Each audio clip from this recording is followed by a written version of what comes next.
any wood products or anything in that mansion they were allowed to keep. So they found the Lincoln letter, they found some silver, they found bonds. The Lincoln letter would be... I know how to get you to the Lincoln letter. If you guys want to go see it, that's another tour another day. Okay. It is here in Lebanon and it is in a Coleman mansion. But you can direct... My daughter started this.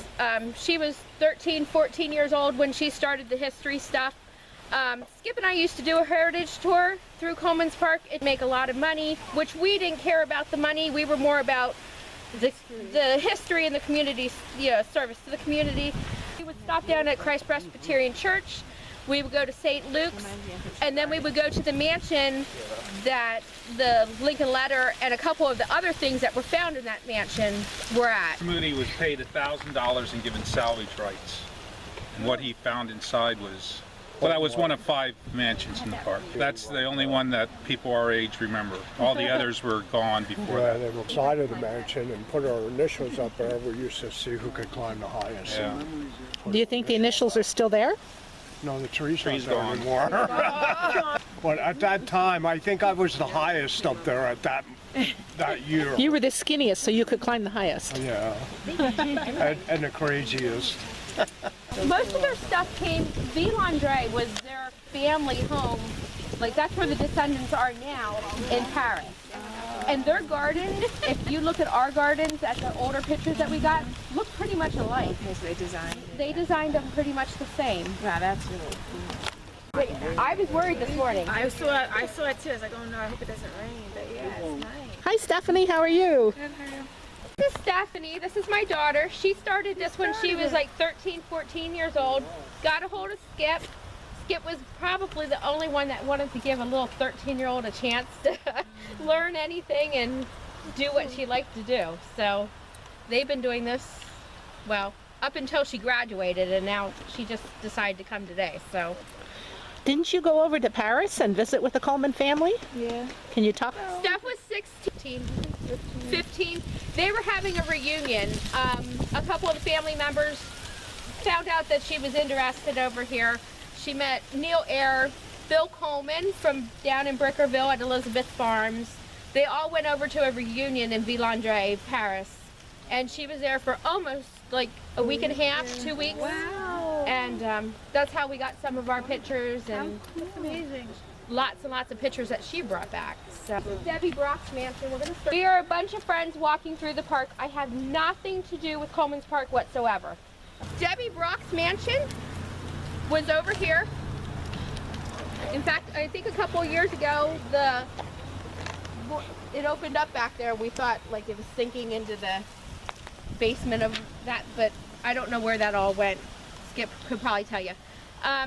Horace married Debbie Norris, daughter of the late George Dawson Coleman, in 1878. The mansion was built in 1878, torn down in 1937 by the city. The Brock house was built by George Dawson Coleman as a wedding gift to his oldest daughter, Deborah. The house was designed by Luther Simmons. The mansion had 40 rooms and 6 bathrooms. Horace was involved with Pennsylvania Bolt and Nut Company, Lebanon Furnace, Bethlehem Steel, the First National Bank, Good Samaritan Hospital, Red Cross, the Lebanon Historical Society, and the other places. Deborah Norris started and funded the Women's Club. She also started the Bible class from her back porch of the mansion, and then went down to Christ Presbyterian Church. She was the lady of the church. She helped fund the organ, the lighting. There's actually still a bench in there that says dedicated to Miss Deborah Brock. Wow. There's a statue of the son's face. What ended up happening, he was down at Elizabeth Farms in Brickerville. He was riding his pony, supposedly fell off, got kicked, and he died. So the face of the baptismal is said to be Edward's face. Very big wall along the side here. The wall was built by Debbie when the furnaces down there were firing. It was so bright with the fire and everything, she said she couldn't sleep at night. You can still find parts of like the concentrator and everything that was down there. So the wall is made of limestone? Yes. And how high was it originally? You know. I do not know. I I don't know. From the pictures, it looks like it would have been double to triple the size that it is now. This is one of the only original things left. We're trying to save this wall, so we contacted the Pennsylvania Historical Museum Commission. and I talked to a man who had been out here maybe 8-10 years ago, and he sent me a list of architects and contractors who work on historical preservation. So now we're trying to find out how much it'll cost, because as you can see, it's deteriorating, and I don't want to lose the whole thing. That's the wall. Oh, that's the house. Some of the mansions had to be torn down as part of the Coleman Brock's Will. will. One woman didn't want anyone else to live in her mansion. Right. The homestead, my understanding is the homestead was given to the city, and the hopes were that they would keep it as a recreational center. Lebanon City said they didn't have enough of money. They didn't. By that time, people were vandalizing it. The windows were locked up, and they said they didn't have the money to keep, to restore it and keep it going as a recreational center. So they tore it down. But the hopes for the family, the hopes of the family were that they would keep it as a recreational center and use it in the park. So The 5 mansions, one only existed 30 years, and the I guess it was Mrs. Brock didn't want anyone else to live in it, and it had to be torn down. The homestead lasted until 1961, and the other 3, because it was 1936 when the city got the entire park. It was during the Depression, and they had no money to maintain it or keep it up. The Colemans gave us the precious land and the nice buildings, but no dinero to maintain it. And during the Depression, they didn't have the money. The city didn't have the money. as we get, this would have been the exit house. Exit house. Well, they came in and out, but you had to stop here before you would come over here. The East And this Gatehouse. is the East Gatehouse. Before you would go to Mrs. Brock's house. Okay. So that was like a guardhouse. Basically, I mean, there was a chauffeur that lived in there, and the houses up here were all together. They were all related, but they didn't talk. This one didn't want that person going over their property. This one didn't want them using their driveway. So there was a couple different ways of getting in here. Poor Rich. Debbie Brock, one of her last, you see the circle over there? It was planted with peonies. Oh, yeah. Okay. That's one of her gardens. This mansion, if you know Armour Bordner. Armour Bordner was a shop teacher at Lebanon High School, and he built the cabin out. Bordner Cabin in Swatara State Park. All right. His mother was a cook or a maid Stella. at Debbie Brock's mansion, and Armour talked about as a child, he and his mother would stay in the mansion during the winter time, because these were just summer homes for the Colemans and the Brocks. They were down in Philadelphia, only came up here for the summer or for Christmas week, and so they needed somebody to oversee the mansion the rest of the year, and Armour and his mother would be in that mansion right there. This was called Furnace Hill. I know Skip has a story of skidding his knee going down here. There was 12, what was it? Bicycle. On a bicycle that got away from him. We'd all like to see him try it again. There was 12 houses down through here. If I remember correctly, it was they were torn down like 1996 was the last any of them. Oh, earlier than that. Early. I'd say in the 60s they were gone. The 12 houses were for the workers that were down here. There's a chapter in this book about each of the families that lived in each of the homes, who the descendants were, how the description of the houses inside. The church was there for the workers. They wanted the Colemans wanted their workers to attend the Presbyterian church. So that's why the proximity of the church to the workers' homes. All right, we're going to go down to the bottom of the hill. Raghorns. And then the capture whistles. Yeah. Remember that as kids? Mom and Dad would get hollered, you get hollered at. Park, unless the acreage changed, it's around 104 acres. The land is made up of what was one time owned by George Dawson Coleman and his grandsons. It was deeded to the city in 1936. 104 acres. This was the North Gatehouse. Christ Presbyterian Church, that was also designed by Luther Simmons in 1870, 1871. It began as a Sabbath school too. They had school classes in there. It was given to, the Coleman family gave the church to the community for the furnace workers. As Skip had already said, there's a set of 10 chimes that cost over $9,000 to have installed, which was installed by Debbie Coleman. Also, the marble statue was James. He died March 3rd, 1874 when he was 14 years old. It's in front of the Christ Presbyterian Church, but there is a crane there, and they're loading pig iron into a train car. Pig iron. Pig iron is, it's just slabs of iron that was melted down. We'll take it back around. So this was the North Gatehouse. It was the entrance to the park. It was constructed probably around the same time as the George Dawson Coleman's mansion, the homestead in 1960s. The small garage to the left stored the old carriage that belonged to Fanny Coleman. The gatehouse, Oscar Mitch lived in. He was a caretaker, he was a chauffeur, he was the gardener, and probably did whatever they needed. I know I have pictures of him watching the kids throughout the park. The picture that you have right here, you can see it changed an awful lot. The gingerbread's missing. If you went, you could go around the front and look. There was an iron gate that went the whole way around. You can still see where everything was. But the iron was taken down for the war. They needed all the scrap they could get to make the cannonballs and whatever else. So all the iron that was in here that wasn't needed, the Colemans gave to them to melt down. Here was the original gate entrance that the park, the Lebanon City put in, and that was probably put in around 1937. Just one quick thing, this here is a wisteria tree. It was put in by Debbie Brock. I can't remember, it's not in here, where she brought it from, but the biggest one that's around here. It should be, they were going to come out and preserve it somehow nationally, but they never did. I don't know why. Usually it's a vine and not a tree, but it grew so big it's more of a tree than it is a vine. It was part of the homestead, which the homestead will be back here, and we'll get to that after here. There were 65 dogs here that Edward Coleman kept here.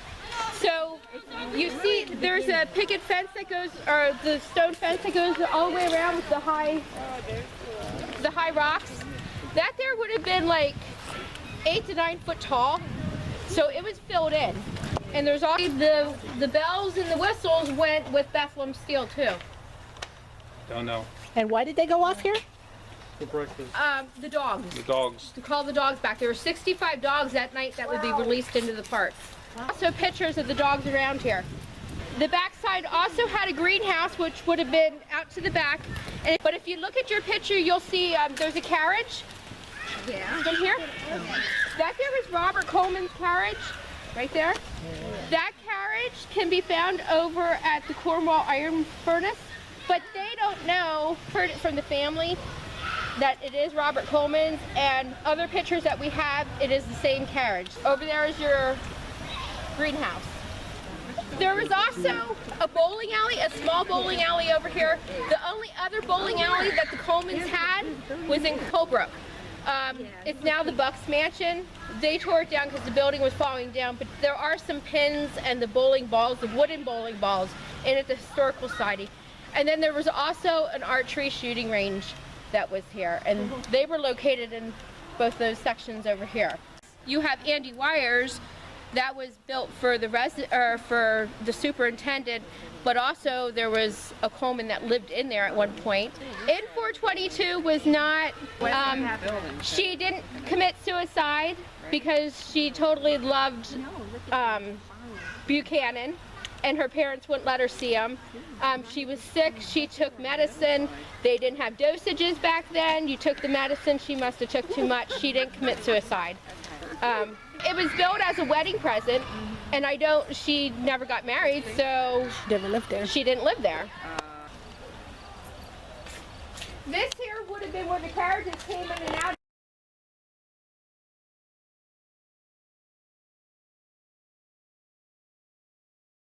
It's now, of course, it's maintenance.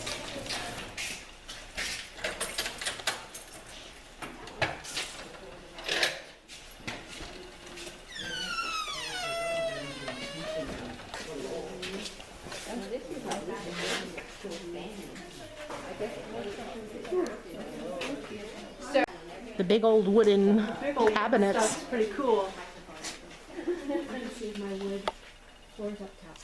But the drawers and everything are still. I should take them on. Somewhere there was still the glass to these. Well, there's one panel that's still together.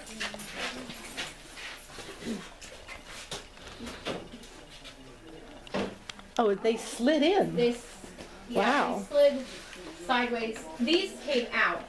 On these chutes into this room, Down what chute? where the calendar is, beyond the calendar was Oh, okay. Oh, that's pretty neat. That was a chute for the feed. Okay.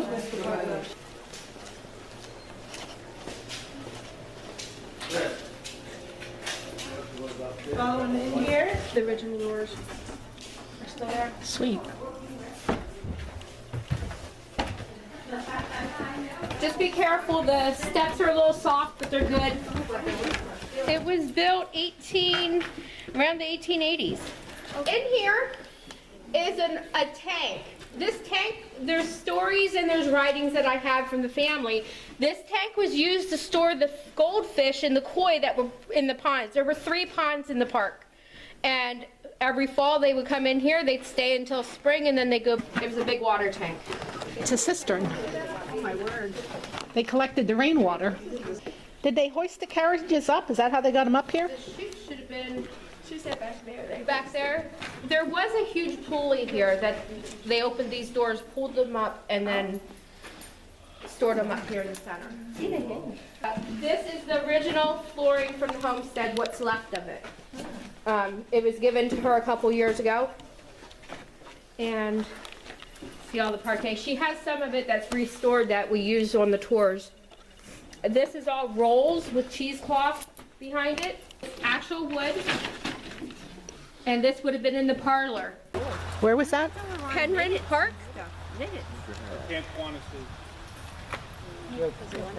They were brought, the swings came from Penn Park sometime after the park had flooded, Penn Park had flooded in 1925 by William Coleman Freeman. The founder of the park, along with the Colemans, have brought the gliders back, and there was 12 of them throughout the park. Who's coming with me? I think you're it. Make it work. Okay. Well, somebody's here to help. You still have it.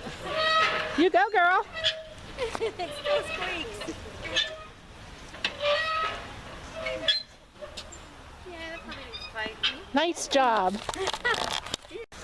He is climbing on one of 7 porches that still remain. He's taking a step back in history, so to speak. All right, so this is the homestead. It was owned by George Dawson Coleman, and he married Deborah Brown of Philadelphia in 1852. The homestead was one of the last remaining mansions in the park, built in 1853, torn down in 1961.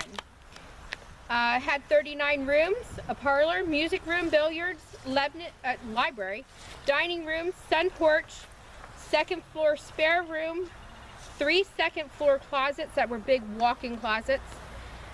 The porches are still here. They're all here. If you walk around, you can find them all. The steps are still there. The homestead was ordered to be torn down by the city in 1961 because they said it was unrepairable and the safety issues.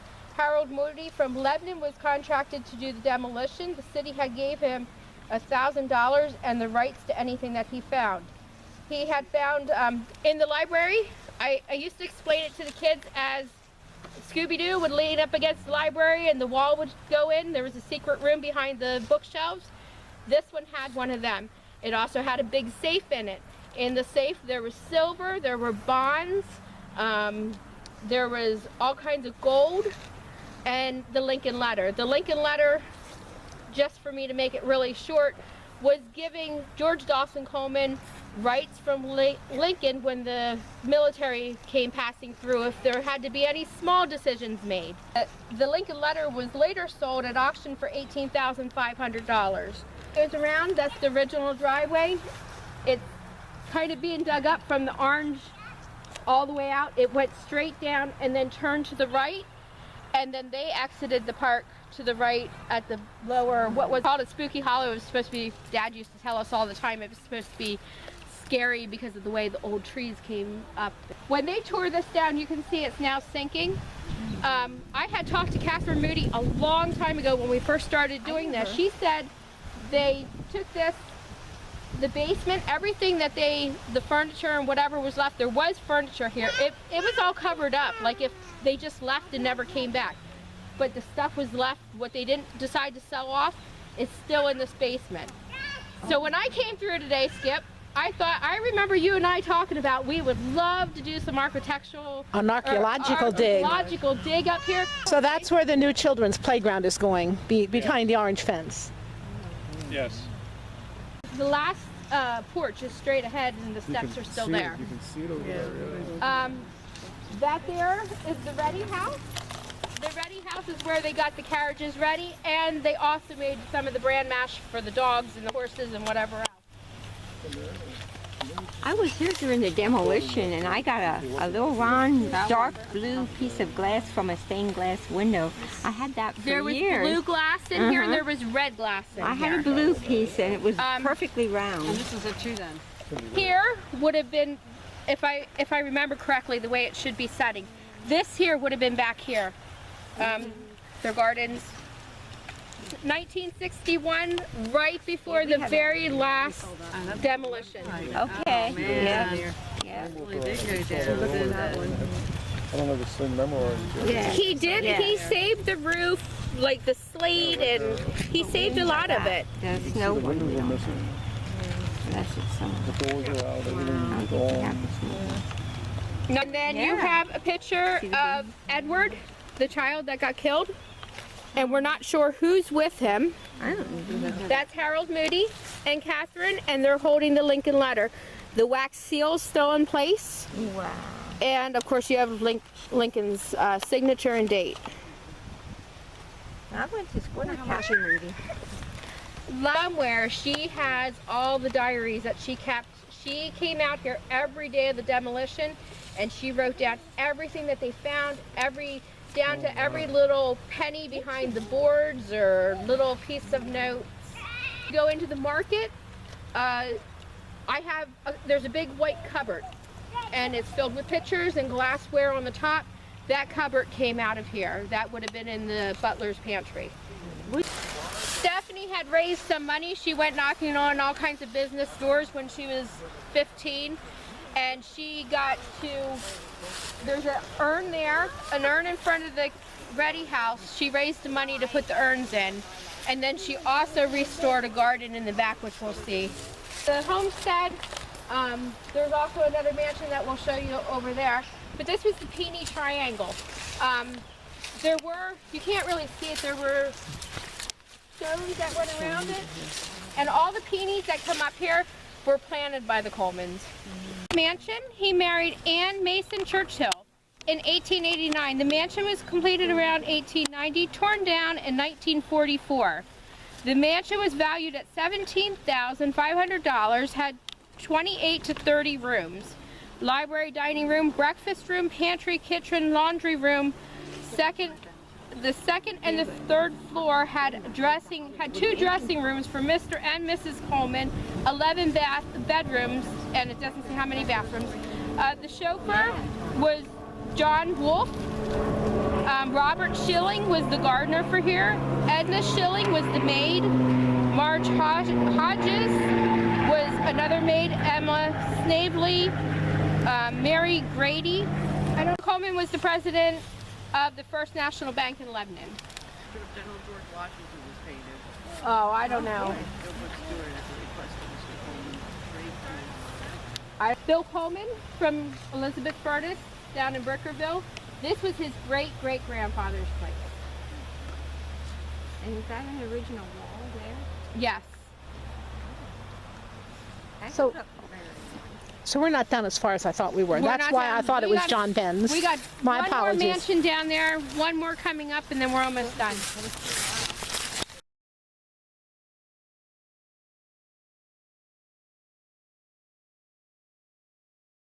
That's where Stephanie restored. What is this wall? That was, I think it was just a retaining wall. It wasn't part of anything else. Just Stephanie had the kids plant. There's at least 200 lilies planted in here, and It's just a retaining wall. It's And an they were impressive wall yet. they were planted by a school teacher in Lebanon. Her husband was a school teacher who also died. That's dry masonry. I don't see any concrete sticking out.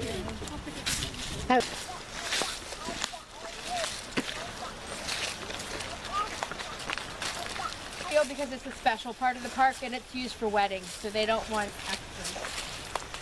In John Penn Brock's mansion, he married Pauline Biddle Brock, April 24th, 1905. The mansion was known as Brookwood. It was built in 1909 and torn down in 1937. It was the last house to be built in the park and the second to last to be torn down. It was sold to the city for $25,000. The Brocks had 4 children: Anne, Horace, Deborah, and Alexander. The mansion had 20 rooms, a large sunroom. The large sunroom was right here. This original tile and the original steps going out of the sunroom. It had a music room, family room, library, bedrooms. There was 3 bedrooms, 4 guest rooms, servants' quarters. And he went door to door to all the businesses around here and raised money. She had all these boxwoods put in. So what you're looking at, this, you do have a picture in your book, but this is the original pond that was here and the original slate walkways. Oh, okay, okay. So the big trees that are here are still original. This small oak tree right here is the tree that you see coming straight up. Okay. Oh, wow. All right. So there's your sunroom. And then these big boxwoods are original boxwoods that were here. So we planted the circle back again. She dug out. It was kind of funny because there was a boy in the center with a fish, and the fish blurted the water out. Of course, we couldn't put any water back in there, so we used to plant it all the time with blue flowers. Side of the mansion would have came out over into here. You should have a picture of a little boy.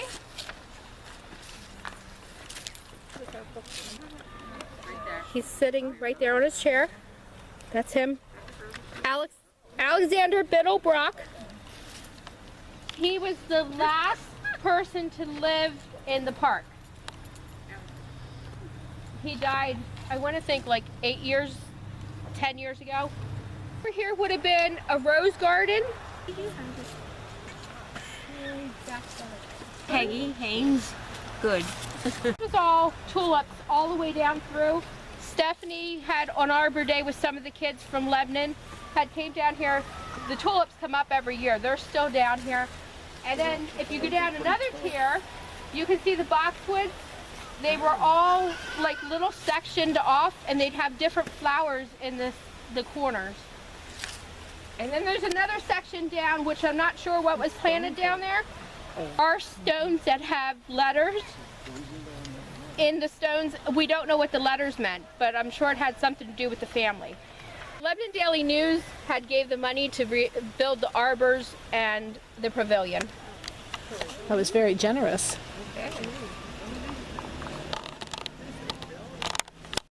Just one other thing about up here, the Colemans had slaves, okay? They were mostly down in Brickerville, and they brought, some of them came up here, but when they got up here, they were no longer, they were servants for up here. They were emancipated. Yeah, I guess that's... Is that the right term? No, they were emancipated, or whatever you want to say, a long time ago, before that. But they still got to come up here and work and got paid. Now, the Colemans were very nice to all their people. They, like their Oscar Minch got sick. His family got to stay living in the gatehouse down at the bottom, and they still got paid. They could still work here. And the Colemans sent him to Philadelphia to a doctor, and they paid for all their bills. So they had, you know, sort of like we... medical right. for my work. Right. Where are we, Missy? Oh, you're ready now?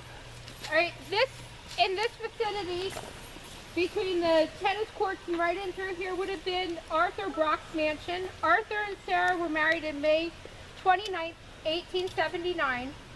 The home was built in 1882, torn down by the city in 1937. This mansion we know the least about. We don't have any, we have one picture of it. We don't have any indoor pictures. It was limestone, sandstone, terracotta, large dormers, and a big fish pond. Arthur and Sarah's main house was at 2101 Spruce Street in Philadelphia. When they tore the mansion down, they took some of the wood and the stones, and then they built the band shell. Sarah also donated money to the park to have trees and shrubs and pink dogwoods put into the park in 1838.